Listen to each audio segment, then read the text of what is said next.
नमस्कार, जय श्री राम। मैं सारिका शुक्ला अपने YouTube चैनल पे आप सभी का स्वागत करती हूँ। आज मैं आप लोगों को एक हल्दी लगाते समय का गीत सुनाने जा रही हूँ। आप लोग सुनिए। चैनल को मेरे लाइक शेयर सब्सक्राइब करिए।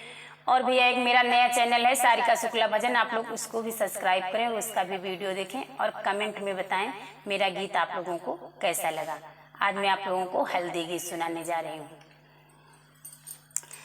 लगाओ सखी हल्दी धीरे धीरे, लगाओ सखी हल्दी धीरे धीरे, लगाओ सखी हल्दी धीरे धीरे।